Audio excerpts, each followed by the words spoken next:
Kia ora, and thank you for having me and our Pouiwi here. I am joined by Pouiwi Kelly and Pouiwi Hohaia, who will also be sharing some words after me. I say this with the greatest respect to this House and, of course, its members, but as Pōneke's first ever Māori mayor, I'm quite frankly concerned and appalled. I'm concerned about the derailing of efforts to honour te tiriti in local decision-making. I believe that creating avenues for Māori representation in decision-making is how we move forward towards an inclusive society.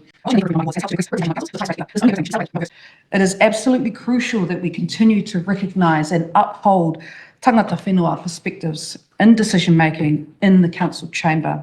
Ultimately, it is a better outcome for all of us as a community.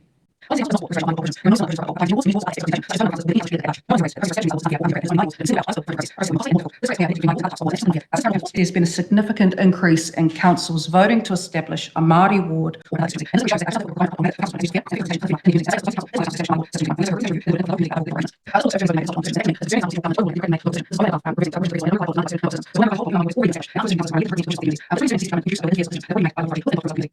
The Waitangi Tribunal and its the Māori wards and constituencies urgent inquiry report notes that, quote, at every opportunity, the Minister has adopted the shortest possible timeframes to progress coalition agreements at the expense of proper treaty consistent process, including genuine consultation with Māori.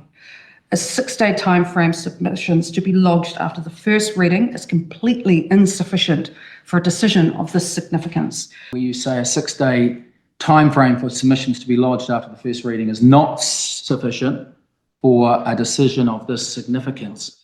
What did you think in 2021 when the previous Labor government brought in the changes that we're now looking to repeal, when they allowed a 2-day submission period?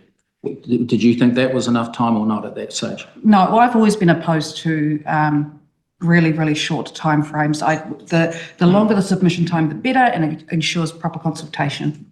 Yeah, I would argue, Your Worship, that that this has been heavily signalled.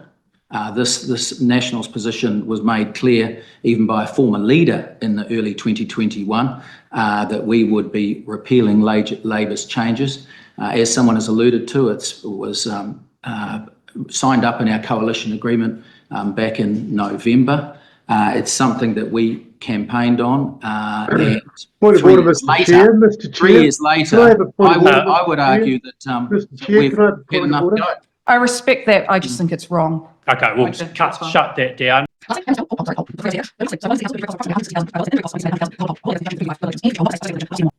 Right now, as you would know, many councils around the motu are struggling with cost pressures of extremely underfunded infrastructure, housing, transport pressures, and a broken funding and financing model, which is driving us to increase rates much higher than we would like.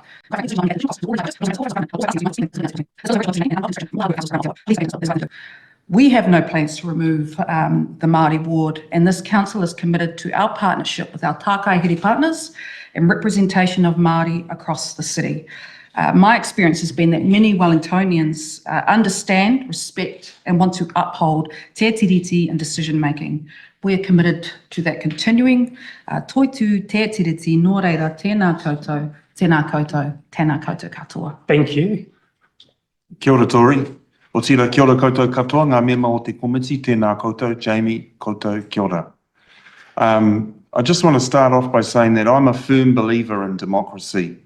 But I also know, and this has been referred to in previous submissions, that democracy has its limitations. Now, one key limitation stems from its origins in the relatively culturally unified society of the Greek city-state of Athens 2,000 years ago. You see, under democracy, with its principle of majority rule, Indigenous minorities tend to become marginalised because their combined voice never makes that majority threshold. The result, and this has occurred the world over, is that Indigenous land rights are progressively dismantled and the Indigenous political voice marginalised. This is particularly evident where democracy has been, if you like, transplanted onto an Indigenous society by the usual process of colonisation. And it was certainly the case in our own nation's history. In fact, Ours, as you know, is a classic story of democracy plus colonisation, resulting in historical and ongoing injustice. Democracy,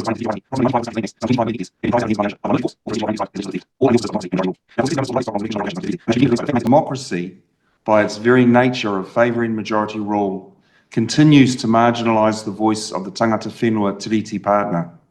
This has long been recognised by this Parliament through the establishment of Māori seats in 1867.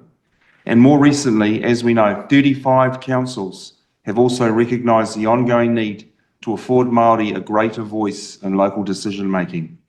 A recognition which I'd suggest is based on the understanding that as councils, we have treaty obligations, and so we must do something in this space.